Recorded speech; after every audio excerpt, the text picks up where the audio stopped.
যদি আপনি নরেন্দ্র মোদী সাপোর্টার হন তবে আপনাকে সোশ্যাল মিডিয়া শুধু সেটাই দেখাবে যাতে মোদীজি ভালো ভালো কাজ করছেন, সব ভালো হচ্ছে আর রাম রাজ্য চলছে। আবার যদি তুমি সাপোর্ট করো কংগ্রেসকে তবে আপনাকে শুধু কংগ্রেসের ভালো দিকগুলো দেখাবে। যখন তুমি কোনো পলিটিক্যাল পার্টিকে সাপোর্ট করো তখন অ্যালগরিদম তোমাকে শুধু সেটাই দেখায় যা তোমার বিলিফকে কনফার্ম করে। তোমার মনে হয় যে শুধু সেটাই ঠিক যাকে আমি সাপোর্ট করি, কিন্তু রিয়েলিটি হলো যে এটা শুধু তোমার ডিজিটাল ইলুশন। আপনি হিন্দু হন বা মুসলমান, যদি আপনি নিজের ধর্মের প্রতি কঠোর চিন্তা ভাবনা রাখেন তবে বাকি ধর্মগুলো আপনার কাছে নিরর্থক মনে হবে।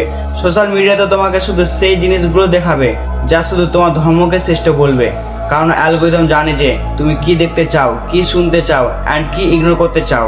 প্রবলেম অ্যালগরিদমে নয়, প্রবলেম তোমার বিশ্বাস এবং ইগোর।